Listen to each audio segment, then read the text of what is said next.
Press conference कर रहे हैं, क्या मुद्दा है और क्यों इतनी सारी मीडिया को आपने बुलाया है? अपने परिचय के साथ। सर, मैं गौतम रत्ना बहुजन दस्तक चैनल से और पिछले 6 साल से फुल टाइम खास तौर से बहुजन समाज की लड़ाई लड़ने के लिए संघर्षरत हूँ। और स्पेशलाइजेशन है जहाँ भी एट्रोसिटीज़ होती है हमारे देश में बहुजन समाज पर, वहाँ पर जस्टिस दिलाना। और इसी संघी सरकार के अंदर कोई ऐसा अभी तक अधिकारी IPS IAS नहीं है जिसने हमारी बात को नहीं सुना हो।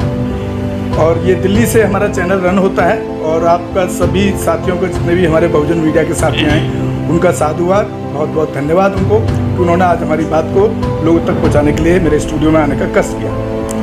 बहुत बहुत साधुवाद। मैं कल्पना बौद्ध, महिला क्रांति शक्ति ब्रिगेड से राष्ट्रीय अध्यक्ष, और मैं सिंगोल को लेकर के जो संसद भवन के अंदर सिंगोल की स्थापना हो कर दी गई माननीय नरेंद्र मोदी जी द्वारा, उसको लेकर के आप सभी से प्रेस कॉन्फ्रेंस करने के लिए आप सभी लोगों को बुलाया और आप समय पर आए और हमारी बात को जन जन तक पहुँचाने के लिए आप सभी लोगों को, मीडिया वालों को बहुत बहुत साधुवाद, बहुत बहुत धन्यवाद। मैडम, क्या उद्देश्य है, क्या करना आप चाह रहे हैं? वर्तमान में जो सरकार है जिस तरीके से वो दिखा रही है कि हम किसी को अधिकार नहीं देंगे, लेकिन आप लोग लड़ाई के लिए आगे आए हैं, क्यों? सरकार देखिए, सरकार की तानाशाही, ये देश लोकतांत्रिक है और लोकतांत्रिक देश में सरकार कितनी भी तानाशाही कर ले, लेकिन सरकार की तानाशाही नहीं चलेगी, क्योंकि सरकार से जनता नहीं है, जनता से सरकार है। तो जनता अपनी हक़ी अधिकार की आवाज़ हमेशा उठाती रही और उठाती रहेगी। जैसे काफ़ी सारे लोगों के अंदर जो भी बोलने की कोशिश करता है, सरकार CBI CDI AD लगा देती है, जिससे कि जेल में डाल देती है जहां तक, और जिसके चलते लोगों की बोलती आज तक बंद कर रखी है। जो ये मुद्दा मैंने आज उठाया है, इसको लेकर के लोगों ने आवाज़ नहीं उठाई। इसका कारण है कहीं ना कहीं सरकार का दबाव, सरकार का डर। लेकिन मैं इस देश की नागरिक हूँ और हमारा जो संविधान है, बाबा साहेब ने हमारे भारतीय संविधान को लिखा और जिससे हमारा भारत देश चलता है, उसके माननीय नरेंद्र मोदी जी द्वारा अवहेलना की गई, संविधान का उल्लंघन किया गया, तो मैं इसका पुरजोर विरोध करती हूं और इसको लेकर के मैं मैदान में उतरी हूं। और ये हम सरकार को चेतावनी देते हैं कि भारत देश लोकतंत्र है, आपकी तानाशाही नहीं चलेगी।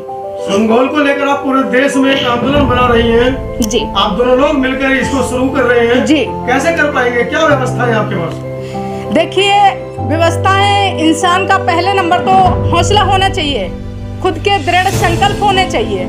जैसे हमारे पास ना कोई साधन है, ना कोई संसाधन है, ना कोई बिजनेस है, कुछ नहीं, लेकिन मेरा महापुरुषों के प्रति हमारा लगाव, जो महापुरुषों ने हमें दौलत दी है, हमें विरासत के रूप में हमें संविधान दिया है, उसको बचाने के लिए हमारे लाखों करोड़ों लोग हमारे साथ इस आंदोलन के साथ खड़े हैं और समर्थन देने को भी हमारे अलग अलग संगठन के लोग तैयार हैं। और उन्हीं के द्वारा, उन्हीं के साथ सपोर्ट से आंदोलन सफल भी होगा और अपने लक्ष्य तक हम पहुंचेंगे भी, ऐसा मेरा विश्वास है अपने बहुजन समाज के लिए कि बहुजन समाज पीछे नहीं हटेगा। माना कि सरकार ने जिस तरीके से लोगों के अंदर भय और डर बैठा रखा है, जो इस सामने नहीं आए, जिस दिन 28 तारीख को संसद भवन का उद्घाटन माननीय नरेंद्र मोदी जी ने किया और उसमें हिंदू राष्ट्र की जो स्थापना की, लेकिन हमारे लोग नहीं पहुंचे, नहीं आवाज़ उठाई, उन्होंने उठाई लेकिन वो वहीं तक शांत हो गए, क्योंकि उनको डर था।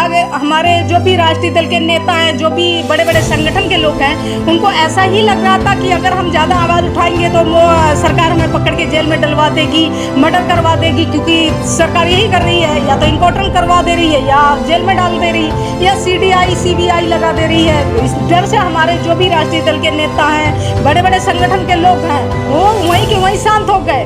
लेकिन हमारे महापुरुषों का देश है, महापुरुषों ने खून पसीने से इस देश को सींचा है, जिनका नामो निशान नहीं, जिनकी उंगली तक नहीं कटी, वो हमारे देश पे राज कर रहे हैं। और हमारे महापुरुषों ने जो संघर्ष किया, खून पसीने से सींचा और बलिदानियां दी, उनका इतिहास से नामो निशान गायब कर दिया और वो दोबारा से वही 1947 वाला भारत देश हमारे देश में लागू करना चाहते हैं माननीय नरेंद्र मोदी जी। वो हम बिल्कुल होने नहीं देंगे।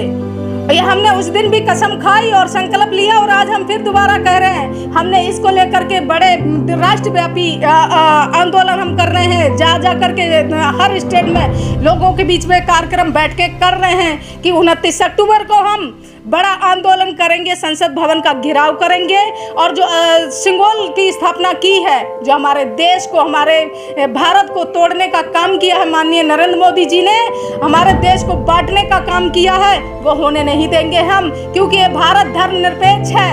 हमारा देश संविधान से चलता है, ना कि मनु के विधान से।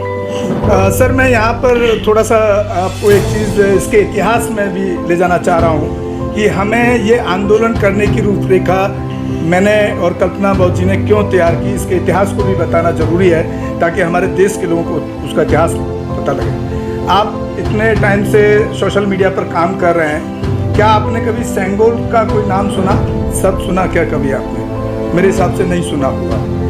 तो पहले तो मैंने इसके इतिहास के पन्नों में गया, ऐतिहासिक अध्ययन किया इसकी इतिहास को मैं आपके सामने रख रहा हूँ।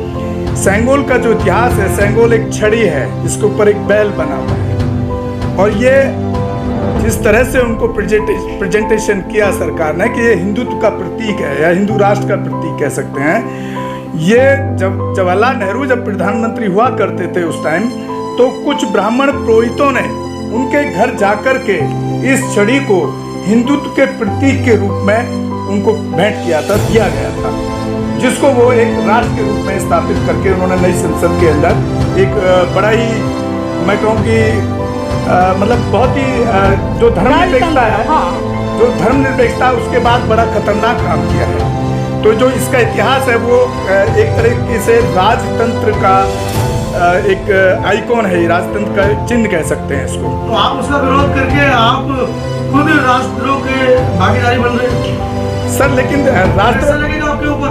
नहीं, एनएसए लगेगा तो हमें परवाह नहीं है, क्या होगा, एनएसए लगेगा, जेल जाएंगे। हमारे कितने लोगों में, हमारे कितने केसेस में उल्टा, जहाँ पर हमारे लोगों की कंप्लेंट होनी चाहिए, एफआईआर दर्ज होनी चाहिए और हमारे लोगों पर जो पीड़ित है उन्हीं के ऊपर एनएसए लगाया गया। तो अगर हम ऐसे डर के बैठ जाएं, क्या चूड़ी पहन करके बैठ जाए, कहावत है पुरानी, हालांकि मैं इसमें विश्वास नहीं करता हूं, तो क्या हम डर के बैठ जाएं और हिंदू राष्ट्र बनने दें? जिस संसद के अंदर बाबा साहब भीमराव अंबेडकर, हमारा देश किससे चलता है? कॉन्स्टिट्यूशन से चलता है और कॉन्स्टिट्यूशन किसने बनाया? बाबा साहब अंबेडकर ने। और जब बाबा साहब अंबेडकर ने बनाया तो वहाँ पर किसकी प्रतिमा होनी चाहिए? बाबा साहब भीमराव अंबेडकर की। उनका तैलीय चित्र होना चाहिए, उनकी पूरी हिस्ट्री होनी चाहिए। मैं आपको अंदर की जानकारी दे रहा हूँ कुछ खुफिया सूत्रों से, अपने सूत्रों से। उसके अंदर बाबा साहब भीमराव अंबेडकर का नई संसद के अंदर कहीं पर भी कोई भी जिक्र तक नहीं है। इवन देन वहाँ की दीवारों पर पूरे हिंदू राष्ट्र, हिंदू देवी देवताओं, भगवान जो काल्पनिक है, उनको वहाँ पर उकेर करके खड़ा किया गया है। भाई साहब, आप संविधान की बात कर रहे हैं, जी, संसद भवन की बात कर रहे हैं। संविधान के अंदर उन्होंने छेड़छाड़ कर दी है, उसमें राम सीता के, श्री कृष्ण के फोटो डाल दिए। आप कहाँ तक संघर्ष करेंगे इन लोगों से? सर, हमारा संघर्ष जारी रहेगा। हमें इसकी परवाह नहीं है कि लोग हमारे साथ आए या ना आए। हम अपील कर रहे हैं लोगों को, अपने समाज के लोगों को। हम उन नेताओं को भी अपील कर रहे हैं, चाहे वो बड़े लेवल पे बहुजन समाज के नेता हों, जो इस सब्जेक्ट पर कहीं भी आवाज़ नहीं उठा रहे हैं। मैं हिस्ट्री पे थोड़ा सा और बताना चाह रहा था आपको। जो हिस्ट्री है इसका, ये सरकार ने इसको ऐसे प्रेजेंटेशन किया कि ये हमारे राष्ट्र का प्रतीक है। ये जो सेंगोल है, जो ऊपर जो बैल लगा हुआ है, वो राष्ट्र का प्रतीक नहीं हो सकता, क्योंकि प्रधानमंत्री नेहरू को उस टाइम जिन ब्राह्मणों ने या ब्राह्मणवादी लोगों ने उसके घर में जाकर के उसको प्रेजेंट किया था। हम इसको एक बार को, ये ऐतिहासिक भी नहीं है, हम इसको ऐतिहासिक मान सकते थे, बशर्ते कि वो उस टाइम की पार्लियामेंट में उन ब्राह्मणों द्वारा प्रधानमंत्री ने उस टाइम के लिए स्वीकार किया हो। कल को अगर मोदी को कोई जाकर के कोई अपनी मुस्लिम समाज के लोग कोई अपनी आइडेंटिटी या कोई ऐसी चीज़ आयत दे देते हैं, या बौद्ध वाले लोग सम्राट, तो क्या वो उसके घर में जाके देंगे तो क्या वो ऐतिहासिक हो जाएगा? जिसको कि सरकार ने इतिहास के पन्नों के रूप में दर्ज करने की कोशिश की है और उसको इतिहास बताया जा रहा है सरकार द्वारा। तो ये ऐतिहासिक, पहले तो ये ऐतिहासिक नहीं है। इस पॉइंट को मैं क्लियर कर रहा हूँ आपको। ये इंडिविजुअल उसके घर में दिया गया, नेहरू के घर में, और किसी के घर में आप इंडिविजुअल देंगे, आप उसको इतिहास कैसे कह सकते हैं? उसको राष्ट्र का प्रतीक कैसे कह सकते हैं? इसलिए हम इसके खिलाफ हमारी लड़ाई है। कब तक जारी रहेगी लड़ाई? सर, जब तक नहीं हटेगा तब तक जारी रहेगी। नहीं हटाएगी सरकार ने तो लगाया है। सरकार नहीं हटाएगी तो हम जेल भरो आंदोलन से लेकर के जितने भी हमारे रास्ते हैं, संवैधानिक रूप के अंदर जो रास्ते हैं, हम उस जाकर के उस पार्लियामेंट पर भी जाकर के चढ़ाई का काम करेंगे। नहीं, पार्लियामेंट तो नहीं है आंदोलन के पीछे? नहीं सर, मैं कभी राजनीतिक ना हूँ, ना मेरा कोई राजनीतिक उद्देश्य है, ना ही मैडम का आपको बता ही चुकी हैं, उनका भी कोई ऐसा राजनीतिक उद्देश्य नहीं है इसके पीछे। मैडम क्या क्या कहना चाह रही है, मतलब आप किस तरीके से लोगों को समझाएंगी, क्या उनको कहकर, ये एक मोह इकट्ठा करने वाली बात है कि आप एक जनसमूह को इस बात से अवगत करा रही है कि संगोल हटाया जाए और बाबा साहब की प्रतिमा लगाई जाए, संविधान को स्थापित किया जाए, कैसे कर पाएंगे? बड़ा बहुत भारी काम है और आप तो पूरे देश में यात्रा कर रही है इस बारे में। जी हाँ, बिल्कुल पूरे देश में हमारी यात्रा चल रही है। 28 राज्यों 7 केंद्र शासित प्रदेशों में जगह जगह में जा रही हूँ। मेरी 11 तारीख से यात्रा चल रही है और अभी हमारे कई राज्यों में 5-7 राज्यों में हम यात्रा कर भी चुके हैं और यात्रा हमारी जारी है।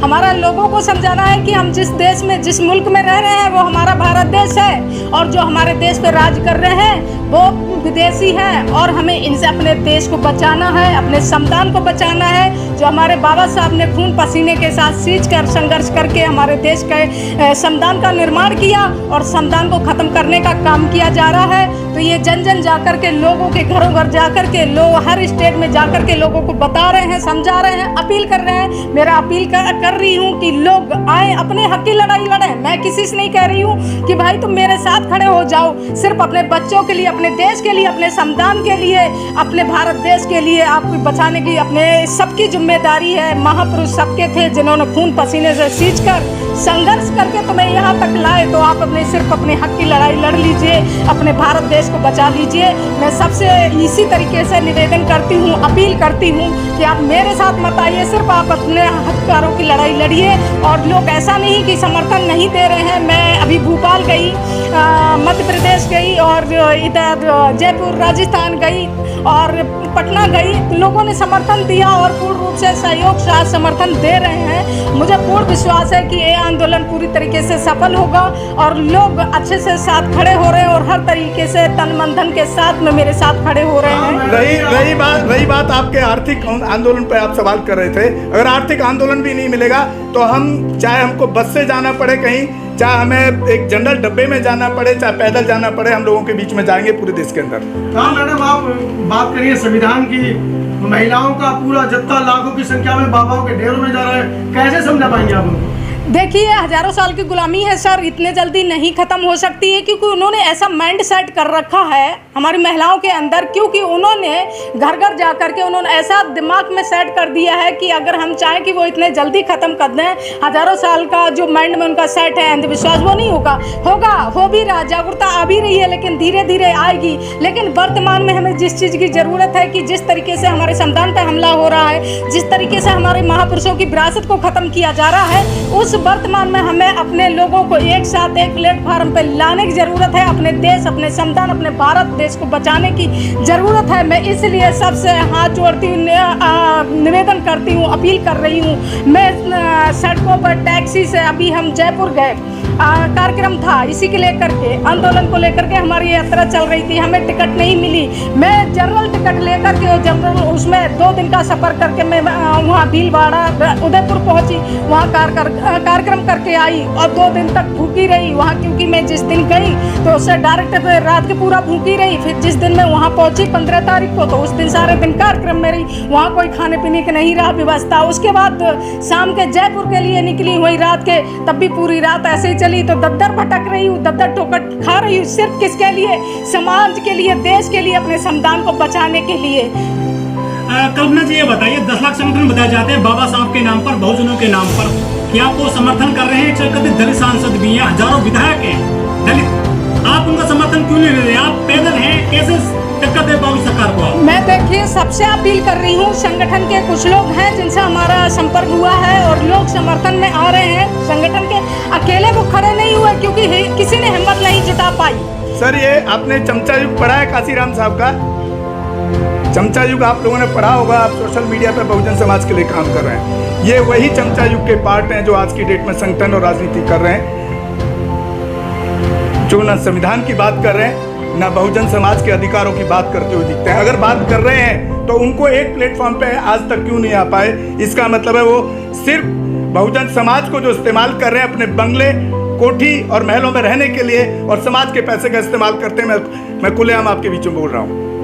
ये गौतम रत्न आदमी बैठा है, 2.5 करोड़ रुपए को लात मार चुका है, अभी तक 2.5 करोड़ रुपए समाज के लिए लगा के खर्च कर चुका है। ये इतना बड़ा स्टूडियो चला रहा हूँ, सिर्फ एक ही मकसद होता है कि मेरे बहुजन समाज को न्याय मिलना चाहिए, चाहे वो किसी भी हालत में हो। नेता हमारे साथ आए या न आए, हमें इसकी भी बिल्कुल परवाह नहीं है। आएंगे तो मोस्ट वेलकम है इस प्रोग्राम में, नहीं आएंगे तो हमारे कल्पना जी का बिल्कुल हाथ जोड़ के समाज से भी विनती है कि समाज हमारे साथ जरूर खड़ा होना चाहिए, भले ही आर्थिक भी ना हो। लेकिन जब हम आर्थिक भी नहीं होगा तो हम किसी भी रूप में जाकर के उस आंदोलन को किसी न किसी तरह खड़े करने का पूरा काम करेंगे। लेकिन सर जिस तरह से बहुजन लोग फील्ड में आ रहे हैं, वो काम कर रहे हैं, समाज के लिए ऐसा कहते हैं, वो उनको तो गोली मारी जा रही है। अब जो आंदोलन होगा जंतर मंतर पर 2 लोग चल करके आ रहे हैं। देखिए, हम इसके लिए तन मन धन से नहीं, हम इसके लिए हम मेंटली और शारीरिक रूप से तैयार हैं। चाहे गोली मार ली जाए, चाहे रेप हो, चाहे मर्डर हो, चाहे जेल में डाला जाए, चाहे फांसी पे चढ़ा दे सरकार, लेकिन हम सरकार के आगे झुकेंगे नहीं। अपने अधिकारों के लिए आखिरी सांस तक लड़ेंगे। ये हमारा अपना चैलेंज है सरकार से कि हम अपने अधिकारों के साथ छेड़छाड़ नहीं करने देंगे, अपने संविधान के साथ छेड़छाड़ नहीं करेंगे। और मैं समझता हूँ जहाँ तक इस तरह की कोई भी घटना किसी भी बहुजन समाज के साथ हो, कल हो सकता है, मैं समझ गया आप जो कहने चाह रहे हैं कि अभी चंद्रशेखर के साथ गोली मारी गई, चंद्रशेखर भाई को, छोटा भाई है हमारा, कोई भी समाज का व्यक्ति हो सकता है उसके काम करने का तरीका अलग हो, हमें ना पसंद हो, या उसका हमारे को अपना तरीका पसंद है, उनका नहीं पसंद हो। लेकिन अगर इस तरह की घटना किसी के साथ भी हो तो मैं समझता हूँ राजनीतिक प्लेटफॉर्म से उठ करके, चाहे वो बैसपा हो, चाहे वो बामसेफ हो, चाहे वो भीम आर्मी हो, जितने भी संगठन है XYZ, चाहे उदित राज का संगठन हो, परिसंघ, उनको सबको ऐसे केसेस में आकर के एक जगह खड़े होकर के उसका विरोध करना ही चाहिए, ऐसा मैं मानता हूँ। किस तारीख को जंतर मंतर जा रहे हैं? मैं सर जाऊंगा, बिल्कुल जाएंगे, बिल्कुल समर्थन कर सर, इस मुद्दे पर समर्थन करेंगे, राजनीतिक मुद्दे पर नहीं। राजनीतिक वो क्या करते हैं उससे हमें कोई लेना देना नहीं है। अगर हमारे समाज के किसी व्यक्ति पर कोई उंगली उठाएगा तो उसके खिलाफ हम हर जगह खड़े होंगे। वीडियो कैसी लगी आप अपने कमेंट्स के माध्यम से हमें बता सकते हैं, और चैनल को लाइक, शेयर और सब्सक्राइब जरूर करें। धन्यवाद।